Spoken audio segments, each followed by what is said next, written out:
Bom dia, ou boa tarde, ou boa noite, conforme a hora está nos escutar. Então, hoje iremos falar do dom de ciência, não é? Então, é de dizer que o dom de ciência é que nos permite perceber o funcionamento da nossa natureza, ou nos permite, né, a gente ter uma comunicação com a nossa natureza, certo? Então, se formos a ver, tudo o que Deus criou não é por acaso, né? Tudo no mundo tem uma maneira de funcionar, mas de uma forma lógica, não é? Então, a capacidade que nós temos para perceber o fenômeno ou as leis da nossa natureza, não é? Ou da natureza da natureza, ok? Então, ela é que se administra como o dom da ciência, não é? Se formos a ver, por exemplo, se alguém está doente, é que o organismo deu sinal, ou se alguém lançou uma pedra no corpo dele, o corpo dá sinal, dá uma comunicação de algum problema. Então, quero dizer que o dom da ciência é que nos permite, não é, que a gente possa perceber como é que está a funcionar a natureza, certo? Muito bem.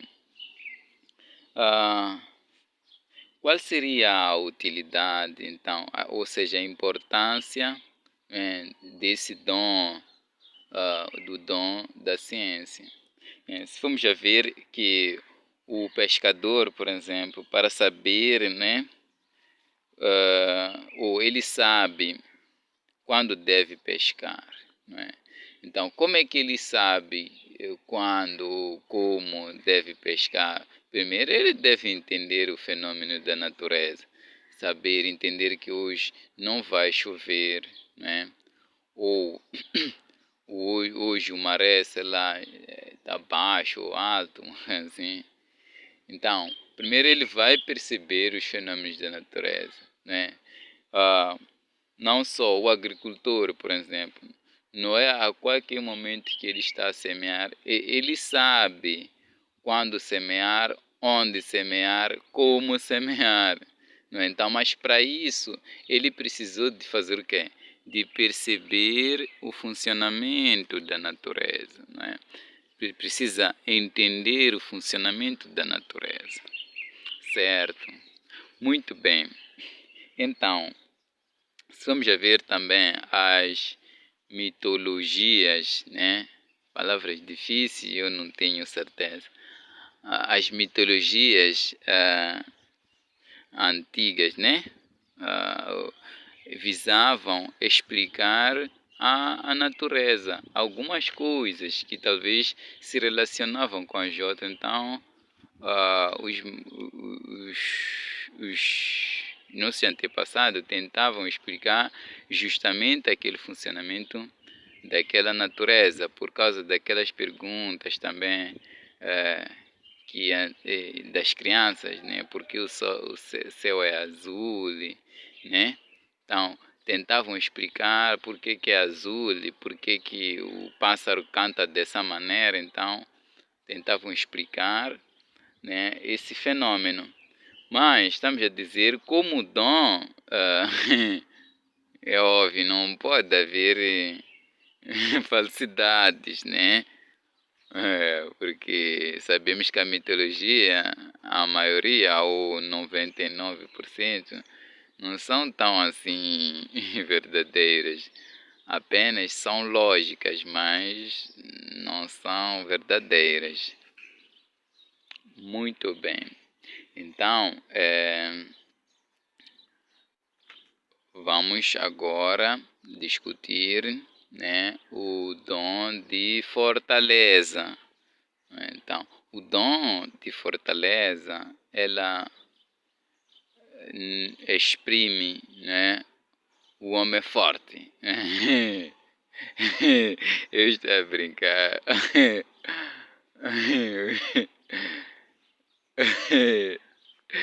Não é exatamente isso, não. Mas, contudo, a fortaleza significa coragem, né? Ou firmeza de alma ou espírito, né? Então, a fortaleza vai exprimir isso. Se formos a ver, a coragem é executada a cada momento. Na hora que você clicou o vídeo, foi uma coragem. Ou se não gostou, saiu, também é uma coragem. Então, a essa capacidade de poderes fazer alguma coisa é coragem, certo? Muito bem, mas como cristãos, né? Nós como cristãos, a coragem de um cristão deve basear-se no conhecimento do que a Bíblia nos ensina, ok? Então, se você consegue usar justamente aquilo que a Bíblia te ensina, então vamos dizer que a sua coragem, né, é boa, ok? Ou seja, tem boa coragem. Muito bem. E se é fora daquilo que a Bíblia ensina, então dizemos que o resultado dessa coragem será maldade, certo? Maldade, ou vai se proporcionar a maldade, porque já sabemos anteriormente que tudo que Deus deixou para nós é justamente para a nossa felicidade, ok? Ou a nossa beatude. Muito bem, então tudo contrário a isso criará maldade. Muito bem. Por outro lado, uma pessoa boa, né, tem sempre uma base da sua bondade. E a base da sua bondade é Deus, né? Então, tudo aquele que é bom deve ter a base da sua bondade. E a base da bondade de alguém é Deus, certo? Muito bem. Então, temos que reparar que eu sublinhei que existem dois tipos de coragem. A coragem que te leva à maldade ou à morte e a coragem que te leva à bondade, né? Ou te leva à vida, né? Deste modo, quando a coragem é de acordo com o que Deus ensina, então a coragem é virtuosa e dá a vida, não é? Se formos a ver lá na Bíblia, temos muitos versículos que nos ensinam determinadas coisas, certo? Então, se a gente segue, primeiro, para seguir, temos que ter temor a Deus, não é? Depois de ter temor a Deus, que é respeito, vamos para entendimento. Temos que entender o que Ele está nos ensinar, não é? Então, depois de entendimento, é quando nós vamos executar, é quando nós vamos fazer alguma coisa, certo?